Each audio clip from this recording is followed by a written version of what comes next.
الولي الكبير القدير الرحيم العظيم الكريم المتعال، والصلاة والسلام على رسولنا النبي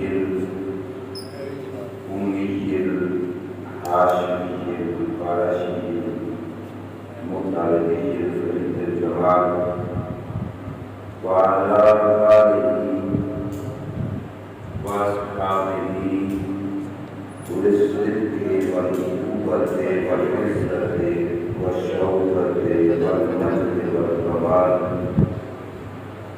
والتابعين لهم بالإحسان إلى يوم المعاد.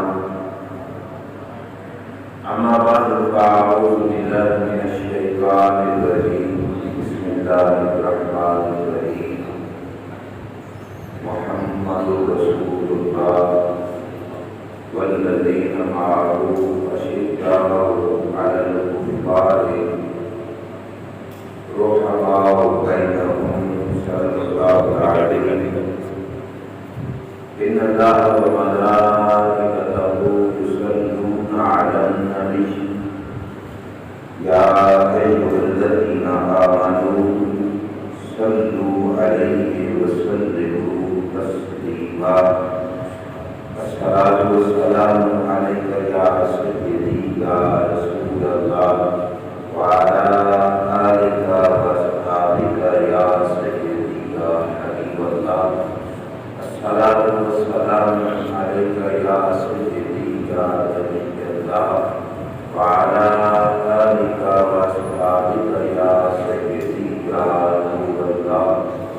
مولاي صل وسلم دائما أبدا على حبيبك خير الخلق كلهم منزه عن شريك في محاسنه وجوهر الحسن فيه غير منقسم.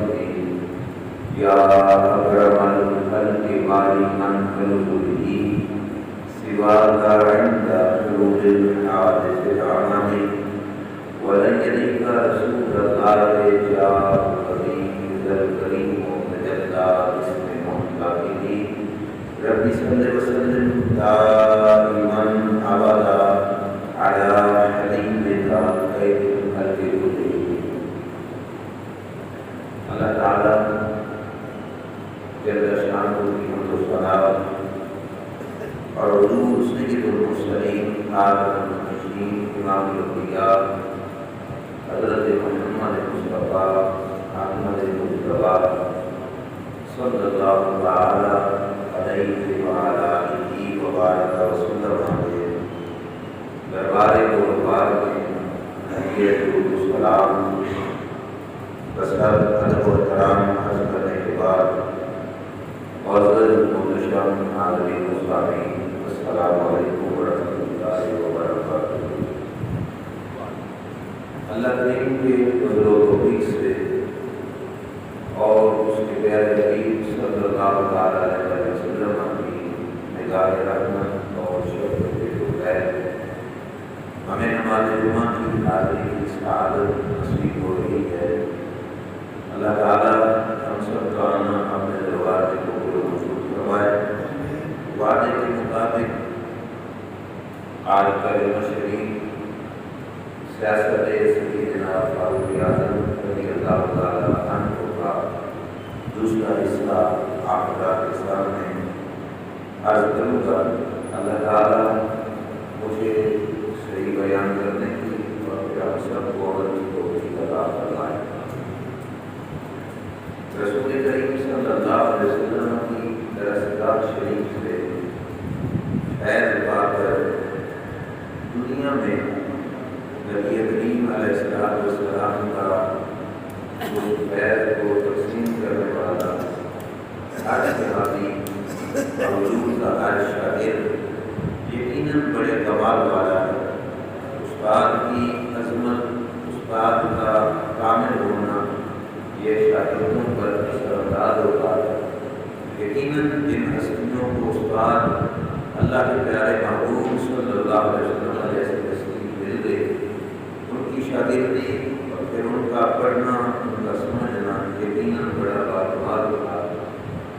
صاحب کے اندر حضور کا ہر صحابی کامل نظر آتا ہے. ہر صحابی کے اندر اللہ کریم جل شانہ نے کمال کی شانیں اور اوصاف رکھے ہیں. میں پچھلی دنیا میں کیا تھا عدالت اور سیاست میں ایک نام ہے سیدنا فاروق اعظم رضی اللہ تعالیٰ عنہ کا. اس واسطے ان کے حوالے سے چند باتیں آپ سے عرض کر رہا ہوں. گورنروں کی تقرری کے حوالے سے، یعنی کہ کسی علاقے میں حضرت عمر حاکم مقرر کرتے تو اس کے لیے کچھ شرائط تھی، جو شرائط چند ایک پچھلے جمعہ پر عرض کی تھی کہ کس شان کا مالک ہو، گورنر ہو. آج اسی سے آگے میں اپنے گفتگو کو چلاتا ہوں.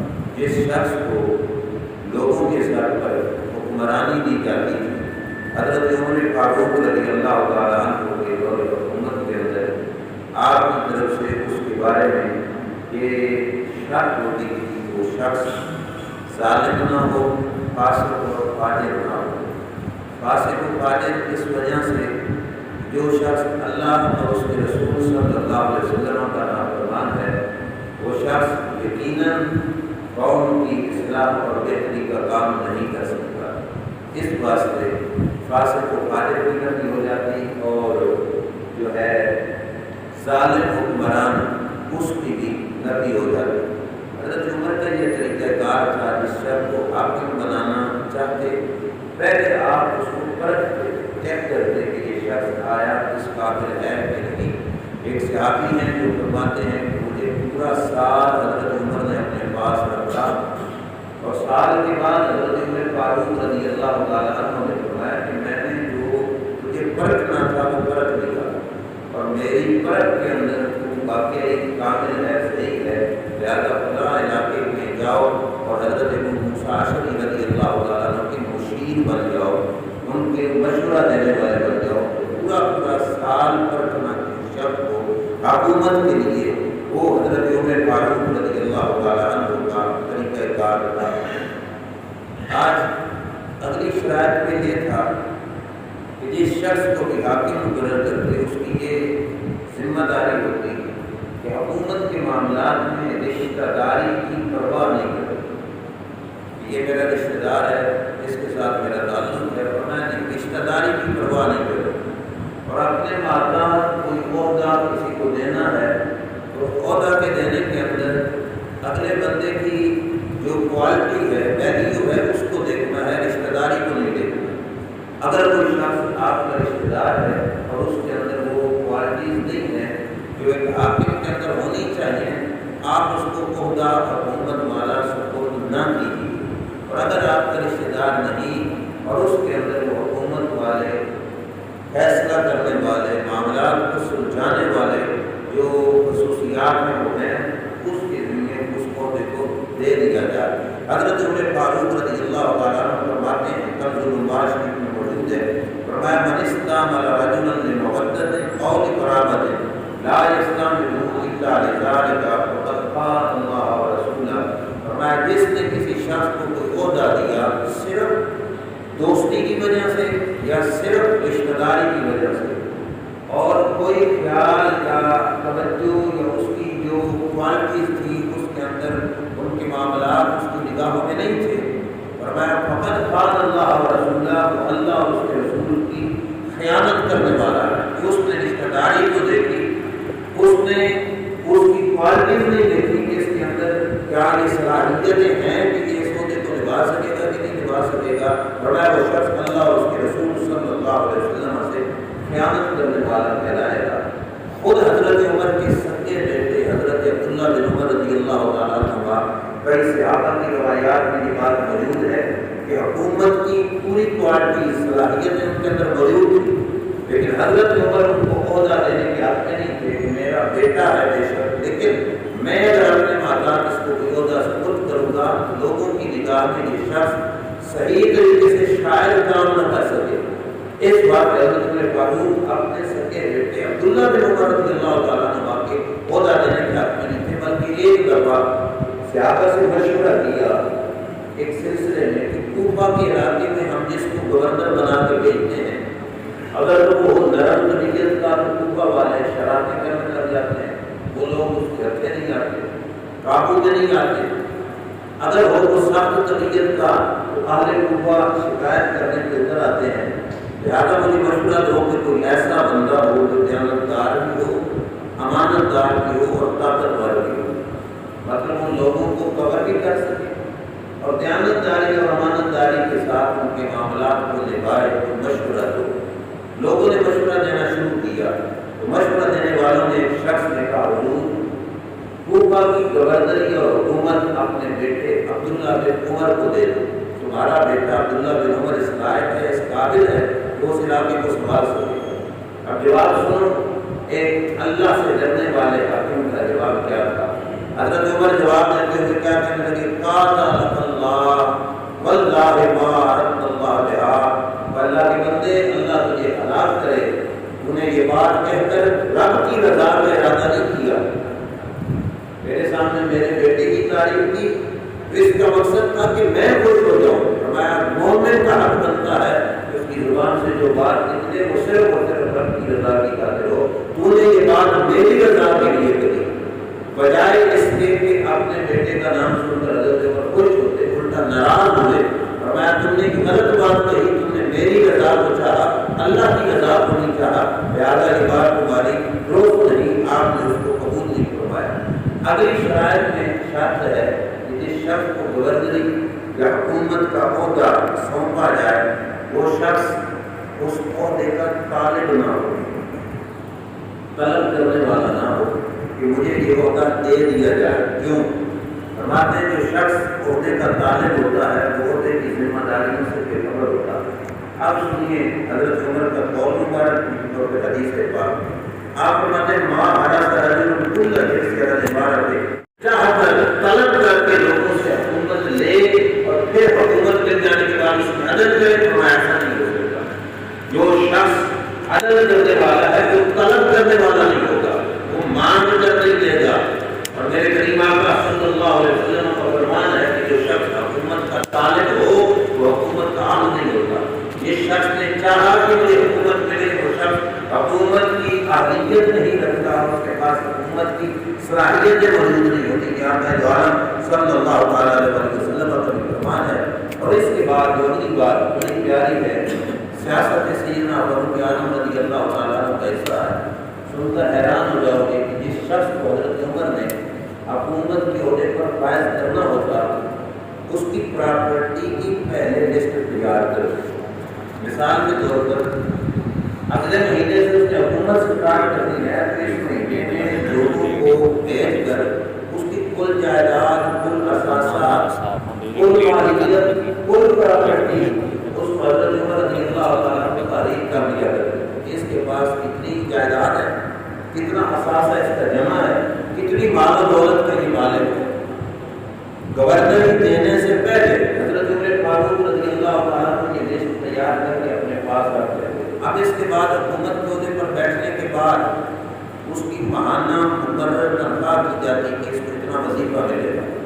اس وظیفے کے بعد پھر حضرت عمر رضی اللہ تعالیٰ کو وقتاً فوقتاً اس کی پراپرٹی چیک کرتے رہتے کہ جتنی اس کی پہلے تھی اس سے بڑی یا نہیں بڑی۔ اگر کچھ اضافہ ہوتا تو حضرت فاروق رضی اللہ تعالیٰ کو پوچھتے تمہاری تنخواہ اتنی ہے، تمہارا ماہانہ وظیفہ اتنا ہے، تمہاری پراپرٹی میں یہ اضافی چیز کہاں سے آئی، اس کے بارے میں معلومات دو۔ ایک دفعہ ایک شخص نے کہا کہ میں فلاں علاقے کا حاکم بنا ہوں، اس علاقے کے لوگوں نے مجھے تحفے تحائف دیے، یہ اضافی مال مجھے وہاں سے ملا ہے۔ حضرت عمر فاروق رضی اللہ تعالیٰ نے فرمایا واپس کرو، اس علاقے والوں سے تحفے لینا تیرے لیے جائز نہیں۔ کیوں؟ فرمایا جو لوگ حاکم وقت کو تحفے دیتے ہیں ان کا مقصد ہوتا ہے رشوت، اپنے لیے نرمی۔ فرمایا حاکم وقت اور قاضی القضات جو شخص فیصلے کرنے والا ہے اس کے لیے جائز نہیں کہ اپنے ماتحتوں کے ہاتھوں سے اپنے لیے تحفے اور نذرانے وصول کرے۔ تحفہ ہدیہ وصول کرنا اس میں حرج نہیں شرم، لیکن ایک شخص کی ذمہ داری کے مطابق اس کے عہدے کی حیثیت سے حضرت عمر رضی اللہ تعالیٰ عنہ نے اس چیز سے منع کر دیا۔ فرمایا کہ تمہیں حق ہی نہیں بنتا کہ یہ چیزیں وصول کرو۔ ماہانہ اس کی تنخواہ کے بعد اس پٹی کی چیکنگ کی حضرت عمر فاروق رضی اللہ تعالیٰ عنہ نے باقاعدہ طور پر یہ سلسلہ مقرر کیا ہوا تھا، اور چیک کر کے پھر ان لوگوں کو حکومت کی عہدے پر برقرار رکھنا ہے یا معزول کرنا ہے، یہ کیا جاتا ہے۔ ایک علاقے کے لوگوں نے شکایت کی کہ ہمارے حاکم نے اپنا ذاتی حمام کھولا، یہ بہت بڑا قیمتی ہے، بڑی آمدنی والا ہے۔ حضرت عمر فاروق رضی اللہ تعالیٰ عنہ نے اس حاکم کو طلب کر دیا اپنے پاس، فرمایا تمہاری تنخواہ سے حمام نہیں بن سکتا تھا، تمہاری پراپرٹی میں سے بھی حمام جتنے پیسے خرچ نہیں ہوئے، یہ حمام تم نے کہاں سے بنایا؟ جب اس کے پاس اس کا کوئی جواب نہیں تھا، حضرت عمر فاروق رضی اللہ تعالیٰ عنہ نے اسے اپنے اس کے عہدے سے معزول کر دیا، اور کیا کہا؟ فرمایا بیت المال کی بکریاں لو اور جاؤ ان کو چرایا کرو۔ حکومت کے عہدے سے اتار کر چرواہا بنا دیا حضرت عمر فاروق رضی اللہ تعالیٰ عنہ، اور جس وقت بکریاں چرانے کے لیے جانے لگا، تھوڑا دور گیا تو حضرت عمر نے پھر بلا دیا، پھر کچھ بات کی، پھر تھوڑا دور گیا پھر بلایا، پھر تھوڑا دور گیا تو پھر بلایا، اس کے ماتھے پہ پسینہ آ چکا تھا۔ حضرت عمر نے فرمایا اتنی دیر بکریاں چراؤ اتنے دن، اور پھر میرے پاس آنا۔ جب واپس آیا تو حضرت عمر فاروق نے فرمایا لوگوں کی گردنوں پر میں نے تجھے حاکم بنا کے بھیجا تھا اور تو نے اس کا صحیح دھیان نہیں کیا، اب اسے سزا میں یہ بکریاں چروائی ہیں، آئندہ ایسا کرو گے؟ اس نے کہا نہیں، تو آپ نے پھر اسے دوبارہ اس عہدے پر فیض کروایا۔ یہ ہے سیاست اس حوالے سے بھی کہ جس شخص کو حکومت کی جو ہے کرسی پر فائز کیا جا رہا ہے، اس کی پراپرٹی کے حوالے سے بھی نظر ہونی چاہیے کہ آیا پراپرٹی میں اضافہ ہو رہا ہے تو کہاں سے ہو رہا ہے۔ یہ باقاعدہ ہے کہ حضرت عمر فاروق رضی اللہ تعالیٰ عنہ کی طرف سے ہوا کرتی تھی، اور جن لوگوں کو حضرت عمر فاروق رضی اللہ تعالیٰ عنہ نے اپنے علاقوں کا جو ہے گورنر مقرر کیا ہوا تھا، آپ بعد ان کی خبر لیتے تھے، آپ حیران ہو جاؤ گے۔ حمص کے علاقے کے اندر حضرت عمر نے لوگوں کو بھیجا کہ جاؤ اس علاقے کے جو غریب امیر مسکین لوگ ہیں ان کی لسٹ تیار کرو، ہم نے یہاں سے راشن بھیجنا ہے، وہ وہاں پہ جا کے تقسیم کیا جائے گا غریبوں کے اندر، غریبوں کی لسٹ بنا کے لے آؤ شہر حمص کے اندر۔ آپ کی طرف سے بندہ گیا اور اس نے وہاں سے جانچ پڑتال کر کے پرکھ کر کے ایک لسٹ تیار کی جو اس علاقے کے غریبوں اور محتاجوں کی تھی، جو مستحق تھے اس بات کے کہ ان کے اندر جو ہے راشن یا مال وغیرہ تقسیم کیا جائے۔ وہ لسٹ جب حضرت عمر کے پاس پہنچی، حیرانگی کی یہ بات ہے کہ اس لسٹ کی پہلی لائن میں حمص کے علاقے کے گورنر کا نام لکھا ہے، حمص کے علاقے کے گورنر کا نام، جن کا نام تھا سعید بن عامر رضی اللہ تعالیٰ عنہ، محتاجوں کی لسٹ میں پہلا نام اس کا۔ حضرت عمر فاروق نے لسٹ پڑھی تو حیران ہو گئے، ہمارے علاقے کا گورنر اس علاقے میں بحیثیت محتاج اور فقیر اور غریب کے رہ رہا، کہ جس شخص نے چیکنگ کی اس کی نگاہوں میں وہ شخص محتاج اور فقیر نکل آیا۔ حضرت عمر فاروق رضی اللہ تعالیٰ عنہ نے پیغام بھیجا کہ ہم اس گورنر کو ماہانہ اتنا وظیفہ دیتے ہیں، ماہانہ اس کی اتنی تنخواہ ہے، آیا اس کی یہ تنخواہ کہاں جاتی ہے؟ کہ اگر اس کا نام غریبوں اور محتاجوں کی لسٹ میں آ رہا ہے تو تنخواہ کہاں جاتی ہے؟ اہل علاقہ سے حضرت عمر نے پوچھ تاچھ کرایا۔ جب اہل علاقہ سے پوچھ تاچھ ہوئی تو خبر حضرت عمر فاروق رضی اللہ تعالیٰ عنہ کے پاس جو پہنچی وہ یہ تھی کہ حضور تمہاری طرف سے جو ماہانہ وظیفہ گورنر کے نام حضرت سعید بن عامر کے نام آتا ہے، وہ تنخواہ حضرت سعید بن عامر کو ملتی ہے تو گھر نہیں لے جاتے، جب ملتی ہے تو یہیں پر وہ غریبوں کے اندر تقسیم کروا دیتے۔ اپنا وظیفہ غریبوں میں تقسیم ہو رہا ہے، اور حیثیت اس حیثیت سے گورنر اپنے علاقے میں رہ رہا ہے کہ لوگوں کی نگاہوں میں وہ محتاج شخص ہے، وہ خیرات لینے کا حقدار ہے، وہ مستحق ہے کہ اسے خیرات دی جائے۔ حضرت عمر فاروق رضی اللہ تعالیٰ عنہ نے پھر خود وزٹ کیا اس علاقے کا، جا کر اس علاقے کے لوگوں سے ملے اور مل کر فرمایا کہ تمہارے گورنر سعید بن عامر کی وجہ سے آیا تمہیں کوئی شکایت ہے، تمہیں کوئی مسئلہ ہے؟ اس علاقے کے لوگوں نے کہا ہاں جی، ہمیں 4 شکایتیں ہیں تمہارے گورنر سے۔ اتنی گورنر کی نیکی سن چکے ہو نا، وہ اپنی تنخواہ بھی لوگوں میں تقسیم کرنے والا، اور نام اس کا محتاجوں کی لسٹ میں آنے والا. لیکن حضرت عمر نے جب وزٹ کیا تو لوگوں نے کہا حضور ہمیں 4 شکایتیں ہیں تمہارے گورنر سے. بڑی توجہ سے حضرت عمر فاروق رضی اللہ تعالیٰ نے فرمایا مجھے بتاؤ میرے گورنر سے 4 شکایتیں کیا ہیں. اگر واقعی اس شکایت میں مجرم ٹھہرا تو اسے گورنری سے ہٹا دیا جائے گا.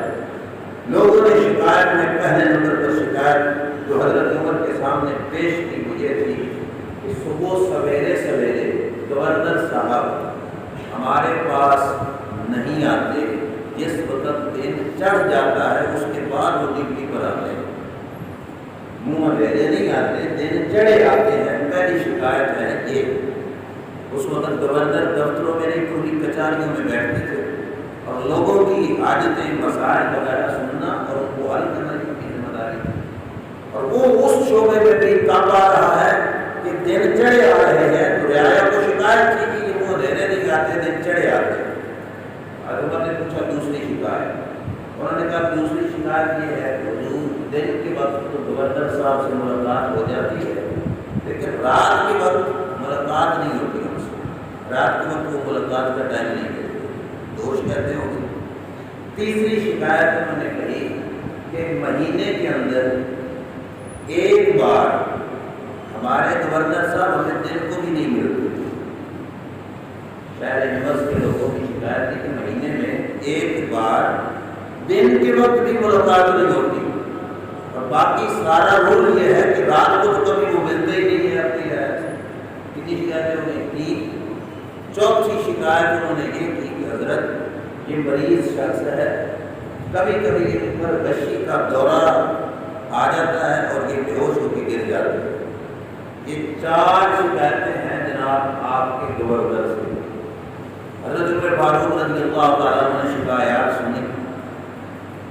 آپ نے گورنر کو بلا لی, طلب کر لیا اور اس سے صفائی طلب کی کہ اپنے شکایات کے معاملے میں وضاحت کرو اور اگر واقعی ان شکایات میں مجرم ٹھہرتے ہیں تو پھر ان کو برطرف کر دیا جائے. عہدے سے توجہ کرنا. سعید بن عامر رضی اللہ تعالیٰ عنہ کو حضرت عمر نے بلا لیا اور میں تمہاری شکایت ہے. پہلی شکایت یہ ہے کہ تم منہ اندھیرے نہیں دن چڑھے اپنی رعایا کے پاس آتے ہو, اپنے ماتاموں کے پاس آتے ہو. ڈیوٹی میں تاخیر کیوں ہوتی ہے؟ سعید بن عامر رضی اللہ تعالیٰ عنہ کہنے لگے حضور میری زوجہ, میری بیوی, میری گھر والی بیمار ہے, گھر کا کام کاج وہ کر نہیں سکتے اور ہمارے گھر میں کوئی خادم اور نوکر ہے کوئی نہیں. سویرے کا ناشتہ تیار کرنا ہی میرا کام ہوتا ہے اور بعد کے اندر برتن سمیٹنا اور گھر کا جو کام کاج ہوتا ہے وہ مجھے خود کرنا پڑتا ہے. حضور جب وہ کام کاج کر کے فارغ ہوتا ہوں تو میں رعایا کے پاس آ جاتا ہوں. دیر ہونے کی وجہ یہ ہے کہ مجھے گھر کا کام خود کرنا پڑتا ہے.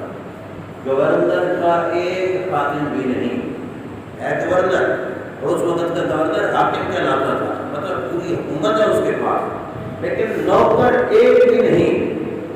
اور گھر کا کام وہ گورنر خود کر رہا ہے بیوی کے بیمار ہونے کی وجہ سے, اور اس شعبے میں پھر وہ اپنی ڈیوٹی سر انجام دے کر جو ہے دیر سے پہنچتے ہیں. تو اس کو حضرت عمر رضی اللہ تعالیٰ عنہ کے سامنے پیش کیا کہ میرے دیر سے آنے کی وجہ یہ ہے کہ میں اس کام میں لگا ہوا ہوتا ہوں. نمبر 2, دوسری شکایت کیا تھی کہ گورنر صاحب دن کو تو ملتے ہیں لیکن رات کے وقت گورنر صاحب سے ملاقات نہیں.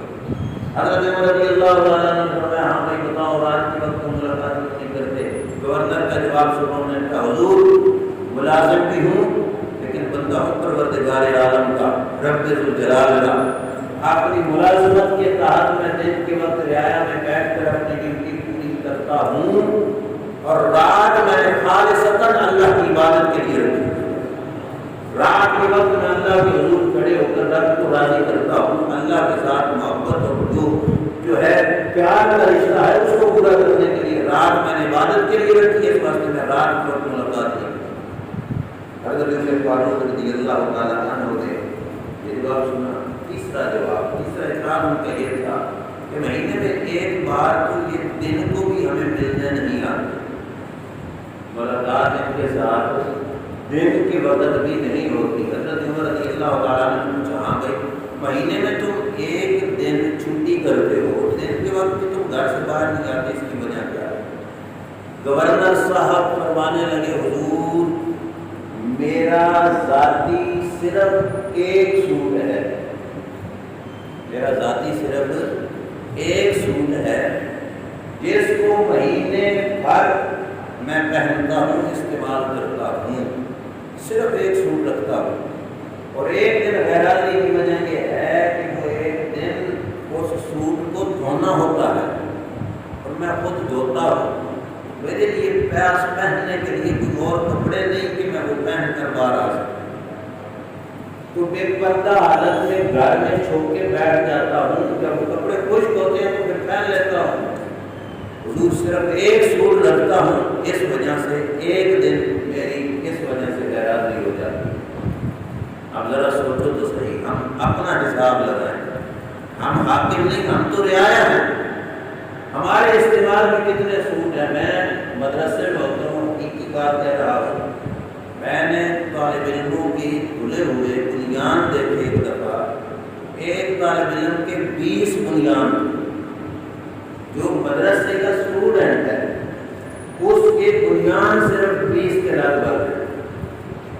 اب دیکھو یہ صورتحال ہماری ہے، اور جن کو پتا ہے کہ ہمیں ایک ایک گاڑی کا حساب دینا ہے، وہ گورنر بھی عہدے پر بیٹھ کر کے صرف ایک سوٹ کے والے اور کہا کہ ایک سوٹ ہے، اور اس ایک سوٹ کا بھی دھونے کے لیے میرے مہینے کے اندر ایک دن رکھا ہے، وہ بھی میں خود دھوتا ہوں، اور اس اپنی دھونے کی وجہ سے میری ایک دن کی غیراضی چھٹی ہے۔ یہ شکایت اس وجہ سے ہے کہ میں اپنا سوٹ آپ دھوتا ہوں، اور اس دن میں گھر سے باہر نہیں نکل سکتا۔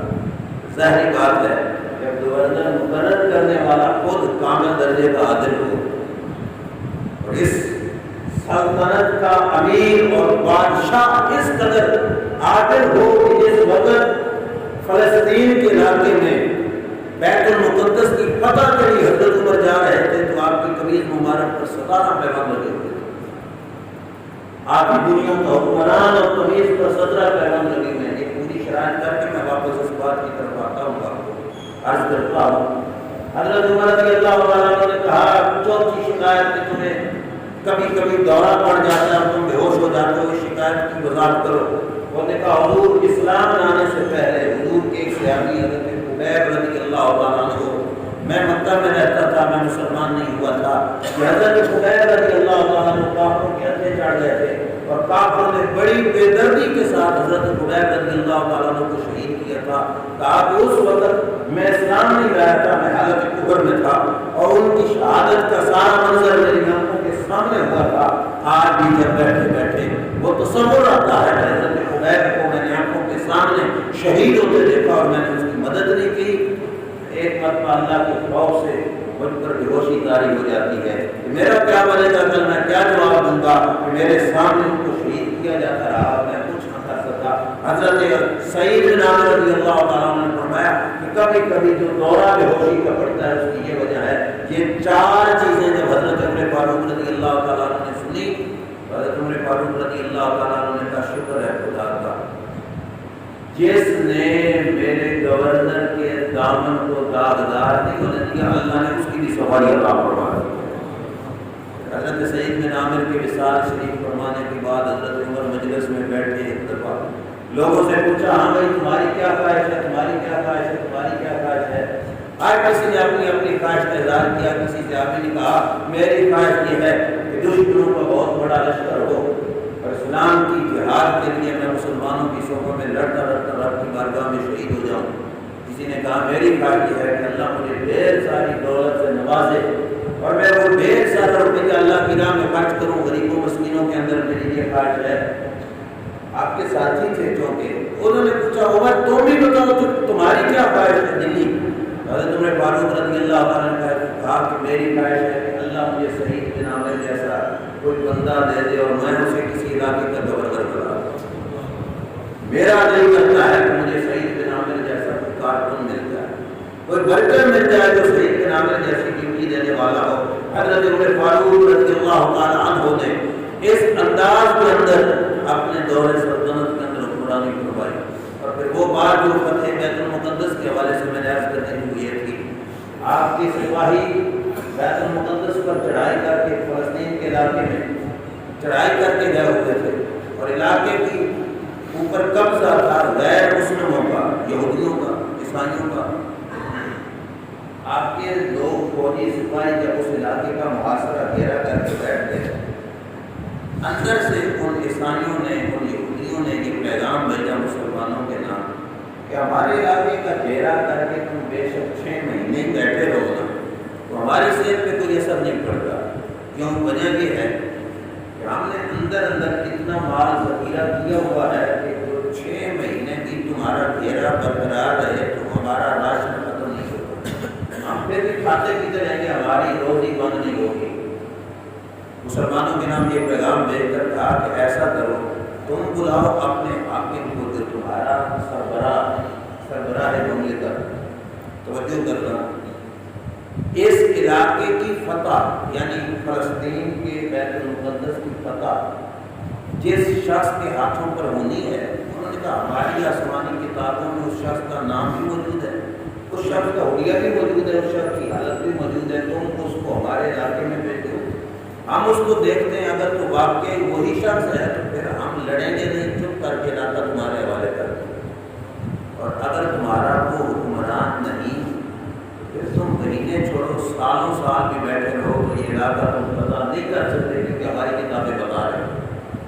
مسلمانوں کی فوج کے سپاہ سالار نے خط بھیجا حضرت عمر فاروق رضی اللہ تعالیٰ عنہ کے نام، حضور آپ کو تشریف لے آؤ، آپ کے آنے سے ہو سکتا ہے کہ معاملہ کور ہو جائے۔ کہ انہوں نے یہ پیغام بھیجا، ہمارے ایسے مذاکرات ہوئے، حضرت عمر کا خط پہنچا، حضرت عمر رضی اللہ تعالیٰ عنہ مدینہ شریف سے چل پڑے فلسطین کے علاقے کی طرف۔ سادہ سے لباس، سادہ سا گھوڑا سواری، راستے میں لوگوں نے کہا حضور سواری اچھی سی دو، جس علاقے کے وڈیروں سے ملنے کے لیے آپ جا رہے ہو وہ اتنے فن خان لوگ ہیں کہ وہ عام بندے کا تو سلام بھی نہیں دیتے، آپ نارمل سواری پر بیٹھ کے جاؤ گے تو ہو سکتا ہے وہ آپ سے بات کرنا بھی اپنی توہین سمجھے، وہ تو اپنے علاقے کے فرعون بنے ہوئے ہیں، خدائی کے دعوے دار ہیں وہ لوگ، آپ سواری اچھی دو، لباس چینج کرو۔ لوگوں نے اصرار کر کے آپ کا لباس چینج کروایا، سواری چینج کروائی، چند قدم چڑھے، دوسری سواری پر بیٹھ کے حضرت عمر نیچے اتر آئے، فرمایا اس گھوڑے کا مٹک مٹک کے چلنا عمر کے دل میں بڑائی پیدا کر رہا ہے، اور عمر یہ گوارا نہیں کرتا کہ میرے دل میں تکبر اور بڑائی پیدا ہو، لاؤ میرا پرانا گھوڑا اور لاؤ میرا پرانا لباس۔ اب آگے سنو گے تو اس میں بھی حکمت ہے، رب الجلال جل وعلا شان، لباس لیا، خادم کو ساتھ لیا، چل گئے۔ اب سواری ایک ہے اور آدھی دنیا کا حکمران بڑے بڑے بادشاہوں سے ملنے کے لیے جا رہا ہے، دونوں سواری پہ بیٹھ جائیں تو سواری کے لیے اذیت اور تکلیف اور جانور کے لیے تکلیف کا باعث۔ حضرت عمر نے بنا لی باریاں، کہ باریاں پہلے ایک بار آپ بیٹھو گے، غلام سے کہا میں پیدل چلوں گا، پھر میں بیٹھوں گا، تو پیدل چلے گا، اس نے کہا ٹھیک ہے۔ چلتے چلتے یہ دو بندے جس وقت اس علاقے کے قریب پہنچے جن سے ملنا تھا تو باری آ گئی غلام کی سواری پہ سوار ہونے کی، اور حضرت عمر کی باری آ گئی پیدل چلنے کی۔ جس وقت بالکل ملاقات قریب تھی، حضرت عمر فاروق رضی اللہ تعالیٰ عنہ نے غلام سے کہا تو بیٹھ سواری کر، میں پیدل چلتا ہوں۔ غلام نے کہا نہیں حضور میں اپنی باری آپ کو دیکھتا ہوں، آپ سواری پہ ہی بیٹھ گئے، اچھا نہیں لگے گا کہ میں خادم اور غلام ہو کے سواری پہ بیٹھوں اور آپ پیدل چل رہے ہو۔ حضرت فاروق نے کہا اگر حاکم بھی عدل نہیں کرے گا تو باتوں میں عدل کیسے آئے گا؟ میں انصاف توڑوں تو باتات میرے پھر وہ انصاف کیسے کریں گے؟ اور میں باری تیری ہے تو تو خود سواری پہ بیٹھ اور پیدل ہی چل۔ یہ ظاہری پروٹوکول میں دوسروں کی بات نہیں کرتا، میں اپنی بات کرتا ہوں۔ ہمارے مولوی شعبے میں بھی ہم کسی جلسے میں بھی جانا ہو تو ہماری سوچ میں یہ ہوتا ہے کہ ہم ایک پروٹوکول کے ساتھ وہاں پہ انٹر ہو، اور یہ بھی نہ ہو کہ ہمیں اپنا جوتا بھی آپ اٹھانا پڑے، کوئی یہ نہ سمجھے کہ یہ تو بس ایسے ہی ویلا مولوی ہے۔ لیکن کمال ہے حضرت عمر فاروق رضی اللہ تعالیٰ عنہ کی حکمرانی پر، آدھی دنیا کا حاکم، اور جس وقت وہاں پہ پہنچے ذرہ برابر بھی محسوس نہیں کیا کہ سواری پہ نوکر اور غلام ہوگا، میں پیدل چل رہا ہوں گا. پیدل چلنا گوارا کر لیا. پیدل چل پڑے. حضرت عمر فاروق رضی اللہ تعالیٰ عنہ جس وقت قریب پہنچے تو وہ لوگ انتظار میں تھے کہ مسلمانوں کا حاکم آ رہا ہے، مسلمانوں کا امیر آ رہا ہے. دوسری پارٹی مسلمانوں کے مخالف وہ انتظار میں بیٹھے تھے. جب انہوں نے دیکھا انہوں نے زور زور سے ہنسنا شروع کر دیا، مسلمانوں سے مذاق بنانا شروع کر دیا. اور انہوں نے کہا کیا ہے؟ مسلمانوں نے پوچھا، کہا یہ تمہارا حاکم ہے، یہ تمہارا سربراہ ہے، یہ تمہارا خلیفہ ہے، اس سے تو اس کا غلام سونا ہے. سواری پہ بیٹھنے والے کو کہا یہ تمہارا حاکم ہے، اس سے تو اس کا غلام سونا ہے جو رکابیں پکڑ کے لگامیں پکڑ کے ساتھ چل رہا ہے. وہ مذاق بنانا انہوں نے شروع کیا. مسلمانوں نے اس طرح کی کہا بھول تم گئے ہو، سواری کی پشت پہ بیٹھنے والا ہمارا حاکم نہیں، لگامیں پکڑ کے پیدل چلنے والا ہمارا خلیفہ. جب مسلمانوں نے یہ جواب دیا تو غیر مسلموں نے کہا پہلی نشانی پوری ہو گئی. پہلی نشانی اس علاقے کو فتح کرنے والے حاکم کی پوری ہو گئی. کیا ہماری کتابوں میں لکھا ہے بیت المقدس کا فاتح جب اس علاقے میں داخل ہوگا وہ خود پیدل ہوگا اور اس کا غلام سواری پہ سوار ہوگا. یہ ہے حضرت عمر فاروق رضی اللہ تعالیٰ عنہ کا عمل جو پہلی کتابوں میں بھی موجود تھا. انہوں نے لکھا ہے وہ خود پیدل ہوگا اور اس کا غلام سواری پہ ہوگا. انہوں نے کہا چلو پہلی نشانی پوری ہو گئی.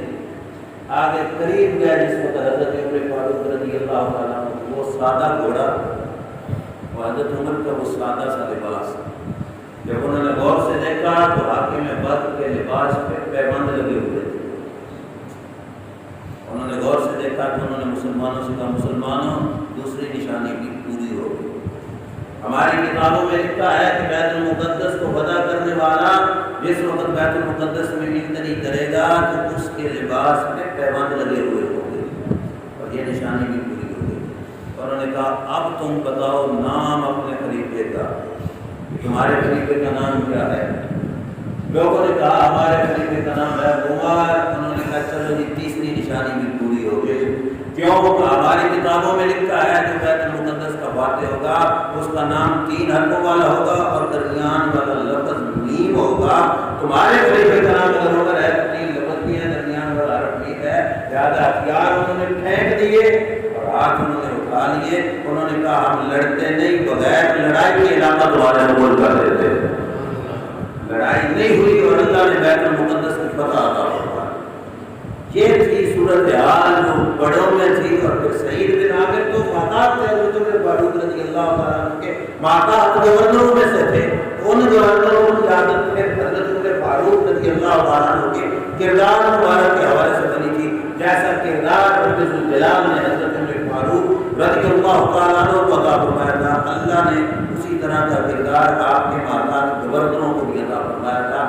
کیوں؟ کہ جب انہوں نے خوف خدا اپنے سینے میں بسایا اور اللہ کا ڈر انہوں نے مقدم رکھا اور رب کے حضور جواب دینے والا معاملہ انہوں نے پہلے سمجھا کہ میں نے اللہ کے حضور جواب دینا ہے، تو اس وقت رب ذوالجلال جل شانہ نے ان کے ساتھ کارکنان بھی ایسے لگائے کہ جن کے دلوں میں خوف خدا تھا. اور حضرت عمر فاروق رضی اللہ تعالیٰ عنہ کی چیکنگ اور جو آپ کی طرف سے نگرانی تھی وہ سال بھر جو ہے وہ برقرار رہتی.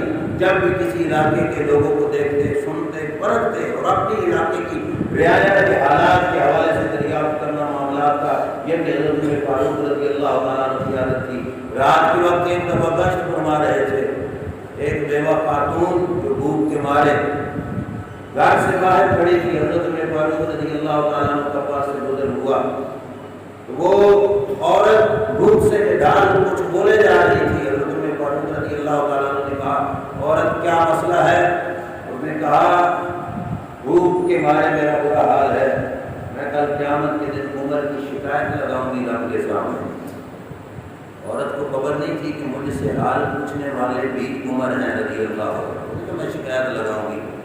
حضرت عمر فاروق نے کہا عمر بیچارے کو تیری حال کا کیا پتہ کہ تو کس حال میں ہے، کیوں شکایت لگائے گی؟ تیری خبر ہوتی تو تیری مدد بھی کرتا.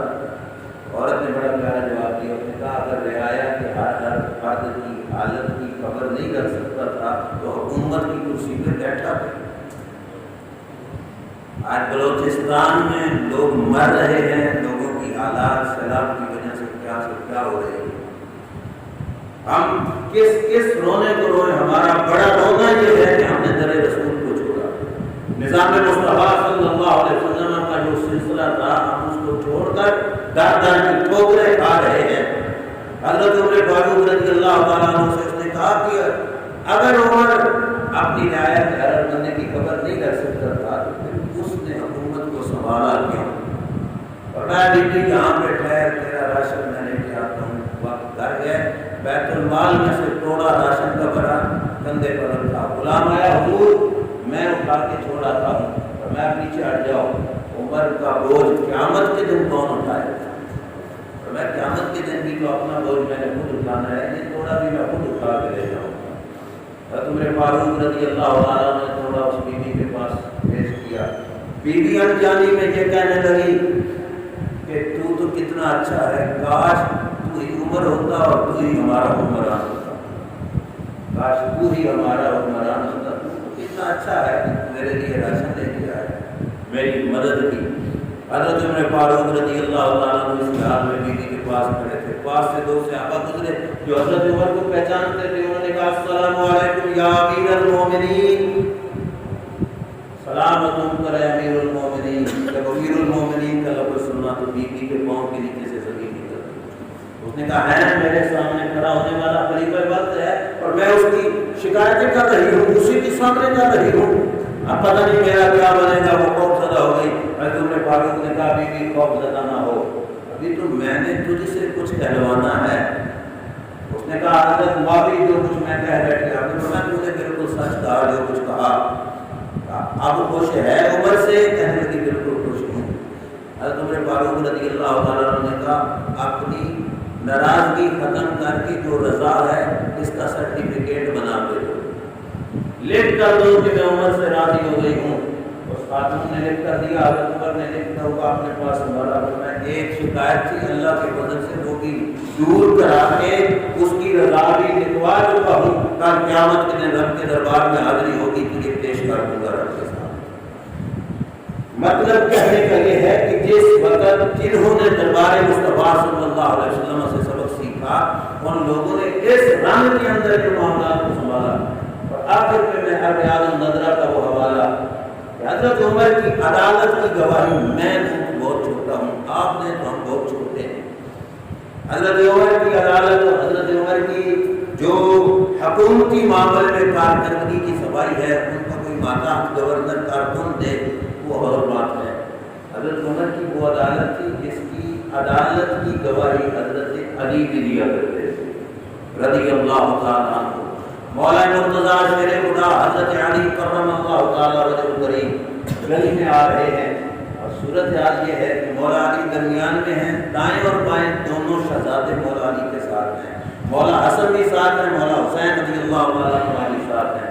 حضرت علی مرتضیٰ اپنے دونوں شہزادوں کے ساتھ گلی میں سے آ رہے تھے، سامنے سے حضرت عمر فاروق رضی اللہ تعالیٰ عنہ کے ساتھ ملاقات ہو گئی۔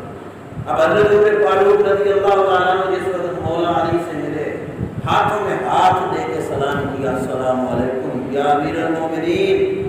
حضرت عمر فاروق نے ہاتھوں میں ہاتھ ڈال کے سلام کیا۔ جس وقت کوئی اپنا قریبی اور گہرا دوست مل جائے بندے کے دل میں ایک دکھ ہو تو بندے کو رونا آ ہی جاتا ہے۔ پرائیوں کے ہاتھوں میں ہاتھ دے کے رونے نہیں جاتے۔ حضرت علی مرتضیٰ رضی اللہ تعالیٰ عنہ نے جس وقت ہاتھ حضرت عمر کے ہاتھ میں دیا تو حضرت عمر کی آنکھوں سے آنسو آنے لگ گئے، جھڑیاں لگ گئی آنکھوں سے، آنسو بہنے شروع ہو گئے۔ حضرت عمر فاروق رضی اللہ تعالیٰ عنہ کے حضرت عمر کو روتا دیکھ کر مولا علی کہنے لگے یا عمر ما یبکیک، اے عمر روتے کیوں ہو؟ حضرت عمر کا جواب سنو۔ حضرت عمر نے کہا کہ من احق منی بالبکاء یا علی، اے علی مجھ سے زیادہ حق رونے کا اور بنتا ہی کس کا ہے؟ میرا ہی حق ہے زیادہ رونے کا اللہ کے دربار میں۔ کیوں؟ کہا ملی تو امر حاضر امہ، اس امت کا، اس ساری امت کا معاملہ میری گردن میں ڈال دیا گیا، حکومت مجھے سونپی گئی، احکم فیہا، میں ان کے درمیان میں فیصلے کر رہا ہوں، ولا ادری محسن انا ام انا محسن، اور مجھے ڈر ہے کہ پتہ نہیں رب کے معاملے میں کیا جواب دوں، میں پتہ نہیں نیکوکاری کر رہا ہوں یا غلطی پہ چل رہا ہوں، میں اس معاملے میں خوف خدا کی وجہ سے ایری رو رہا ہوں، ہونا میرا حق بنتا ہے، میں ساری رعایت کا کیا جواب دوں گا۔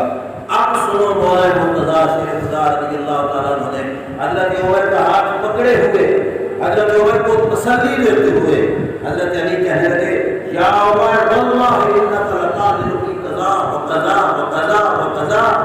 روایت میں لفظ ہے حضرت علی نے کہا عمر تو نے فلاں معاملے میں بھی عدل کیا، فلاں جگہ پہ بھی عدل کیا، فلاں جگہ پہ بھی عدل کیا، ایک ایک جگہ گن گن کے حضرت علی مرتضیٰ رضی اللہ تعالیٰ عنہ سنائی۔ اور میں عمر ہونے کی کوئی ضرورت نہیں، تو نے عدل سے کام لیا، اور جو عدل سے کام لے اللہ تعالیٰ اس کو بدلے میں جنت کی عطا فرماتا ہے، عمر ہونے کی کوئی ضرورت نہیں۔ لیکن حضرت عمر کی آنکھ سے بدستور آنسو جاری تھے۔ اب لجپال گھرانہ باپ چپ ہوا تو بڑا شہزادہ بول گیا۔ حضرت امام حسن رضی اللہ تعالیٰ کو بولے، انہوں نے کہا چاچو جان رونے کی کیا ضرورت، وہی الفاظ جو شیر خدا کے تھے وہی الفاظ حضرت امام حسن رضی اللہ تعالیٰ نے کہے، کہا اے عمر رونے کی کیا ضرورت، تو نے تو فلاں فلاں فلاں فلاں جگہ پہ عدل کیا، ظالم حکمران روئے تو ظالم نہیں تو عادل ہے، اے عمر رونے کی کیا ضرورت ہے، کیوں رو رہے ہو؟ حضرت عمر نے شہزادے کی بات سنی لیکن ابھی بھی حضرت عمر رو رہے تھے۔ جب بڑے بھائی نے خاموشی اختیار کی، اب چھوٹے بھائی امام حسین بول گئے رضی اللہ تعالیٰ عنہ۔ کتاب کا حوالہ میرے ذمہ ریاض النظرہ میں موجود ہے۔ امام حسن رضی اللہ تعالیٰ عنہ نے کہا عمر روتے کیوں ہو؟ واللہ اللہ کی قسم انک لقادر فی قضا و قضا و قضا، تو نے فلاں فلاں فلاں جگہ پہ عدل کیا ہے، تمہیں رونے کی کیا ضرورت؟ جب تینوں گواہیاں جڑ گئی اب حضرت عمر کا رونا چپ ہو گیا۔ حضرت عمر خاموش ہو گئے، خاموش ہو کر کیا کہنے لگے، دونوں شہزادوں کی طرف رخ کر کے حضرت عمر نے امام حسن امام حسین کی بارگاہ میں عرض کیا، فرمایا اتشہدان یا بندے اخی، اے میرے بھائی کے دونوں بیٹوں، کیا تم اس بات پر گواہ ہو کہ عمر عادل ہے؟ اب دیکھو نا مولا مرتضیٰ بھی کہہ چکے تھے اور دونوں حسنین کریمین طیبین طاہرین بھی فرما چکے تھے۔ حضرت عمر نے کہا ہے شہزادوں اس بات کے گواہ ہو کہ عمر نے عدل کیا ہے۔ اب شہزادوں نے نگاہ اٹھائی اپنے ابا جان کی طرف، حضرت شیر خدا بھی پاس ہیں، نگاہ اٹھائی۔ اصل بات یہ نہیں تھی کہ حضرت امام حسن امام حسین یہ سمجھتے تھے کہ ہم گواہ نہ بنیں، وجہ یہ ہے حضرت امام حسن امام حسین ڈائریکٹ بول پڑتے تو شاید کوئی کہتا بچے تھے بول گئے، انہیں کیا خبر تھی حقیقت حال کی۔ حضرت امام حسن امام حسین نے کہا بولیں گے ہم، تصدیق ہمارے اوپر ہی کریں گے۔ نگاہ اٹھائی حضرت علی مرتضیٰ شیخ خدا رضی اللہ تعالیٰ عنہ کی رحمت کی طرف سوالیہ انداز میں، ابا جان آپ بھی بولیں۔ مولا عمر کہہ رہے تھے تم دونوں گواہ بنتے ہو میرے بھائی کے بیٹوں۔ حضرت عمر رضی اللہ تعالیٰ عنہ کے اس جواب پر جب شہزادوں نے نگاہ اپنے والد گرامی کی طرف اٹھائی تو حضرت علی نے پتہ کیا کہا، فرمایا اشہدا وَإِنَّا وَأَنَا مَعَكُمَا شَهِيدٌ، فرمایا بیٹے گواہ بن جاؤ، کل قیامت کے دن صرف تم گواہ نہیں ہوگے، میں علی بھی گواہی دوں گا۔ عمر نے اپنے زمانے میں عدل سے کام لیا ہے۔ حضرت عمر، حضرت علی، حضرت امام حسن امام حسین رضی اللہ تعالیٰ عنہ دونوں بیٹے اور مولا علی رضی اللہ تعالیٰ عنہ نے مل کر حضرت عمر فاروق رضی اللہ تعالیٰ عنہ کو تسلی دی، ورنہ گھبرانے کی پریشان ہونے کی کوئی ضرورت نہیں، ہمارے گھرانے کی گواہی موجود ہے۔ اے عمر اللہ نے تجھے جس منصب پر بٹھایا اللہ نے تجھ سے عدالت والا ہی کام لیا۔ دونوں شہزادے گواہی دے چکے۔ یہ تعلق ہے ان حضرات کا آپس کے اندر، ان کی محبت ہے، پیار ہے آپس کے اندر ان حضرات میں۔ اب میں آپ سے پوچھتا ہوں، چھوٹے بچے کی بات کوئی کسی کو برا کہے یا اچھا کہے، کوئی اس کو کوئی سیریس نہیں لیتا، لیکن حضرت عمر شہزادوں کی بات کو سیریس لے رہے ہیں، ہمیں بتانے کے لیے کہ لوگوں ان بچوں کو صرف بچہ نہ سمجھنا۔ بظاہر عمر میں بچے ہیں لیکن عمر کی نگاہ میں اپنی بات کے بڑے سچے ہیں۔ عمر ان کی چھوٹی ہے لیکن میری نگاہ میں مقام ان کا بہت بڑا ہے۔ اپنے لیے گواہی میں حضرت حسنین کریمین رضی اللہ تعالیٰ عنہ دونوں بولے، حضرت عمر فاروق رضی اللہ تعالیٰ عنہ اس وقت آپ کی آنکھوں سے آنسو اٹھانے، حضرت علی مرتضیٰ رضی اللہ تعالیٰ کو بابا اپنے شہزادے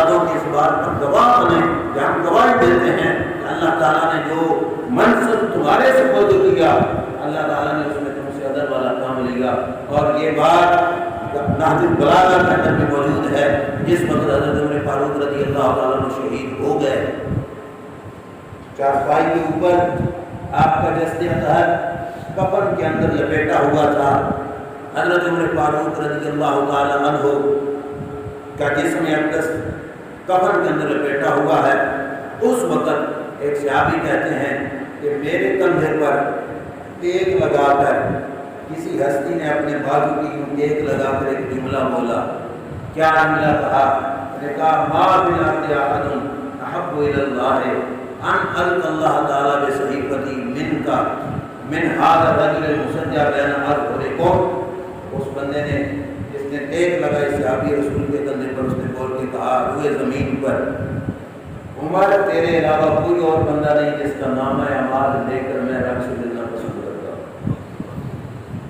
جس کا نامہ اعمال لے کر میں رب سے ملنا پسند کرتا ہوں. عمر تیرے علاوہ اور کوئی بندہ نہیں تھا روئے زمین پر, اور آج تو بھی دنیا سے چلا گیا.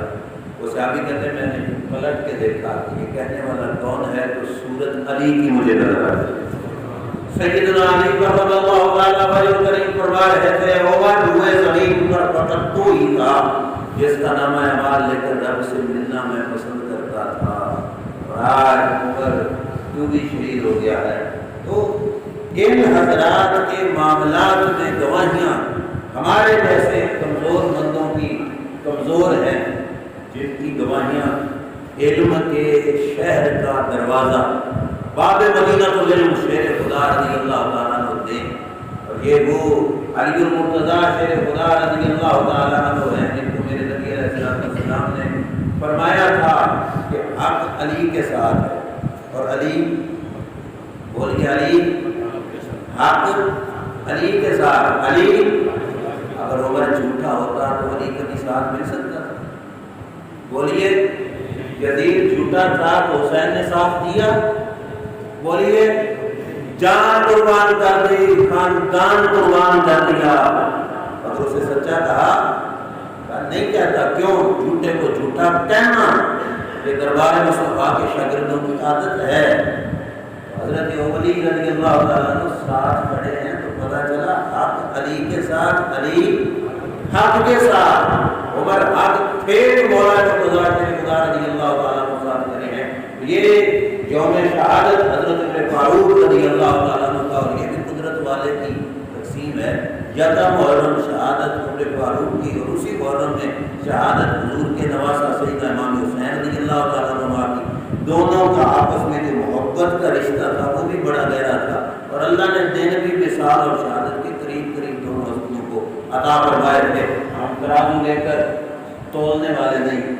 ہمارا یہ عقیدہ ہے جس کی نسبت دربار مصطفیٰ صلی اللہ علیہ وسلم سے ہو گئی, ہم ہر اس نسبت کو جھک کر سلام کرنے والے, اس کو سلوٹ کرنے والے ہیں. ہم تو وہ لوگ ہیں ہمارے ہاتھوں میں کوئی مدینے سے آنے والا حاجی مدینے کا پتھر بھی دے دینا تو ہم اس پتھر کو بھی چوم کے ہم کو سے لگا دیں. سچی بات ہے.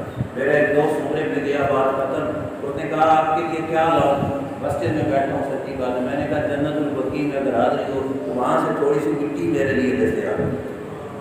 اور اللہ کا فضل, اللہ کا شکر کروڑوں بار, اتنی سی مٹی جنت البقیع. اس نے کہا کھانے میں بڑی پابندی تھی, کوئی کھانے نہیں دیتا تھا, تو میں نے ایسے کیا. اس نے کہا کہ میں نے اپنا موبائل نیچے گرا دیا, اور موبائل اٹھانے کے بہانے میں نے مٹی کی بھی موٹ اگا لی.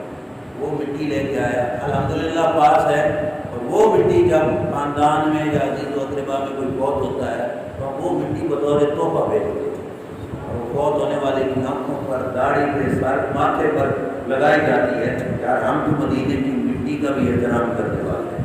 تو جنہوں نے حضور کی صحبت میں بیٹھ کے پڑھا اور جن کی رگوں میں خون رسول دوڑا, اللہ کے فضل سے ہم ان ہستیوں کا احترام کرنے والے ہیں. اللہ تعالیٰ ہمیں ان نسبتوں کے احترام کی توفیق عطا فرمائے. آخر دعوانا الحمدللہ.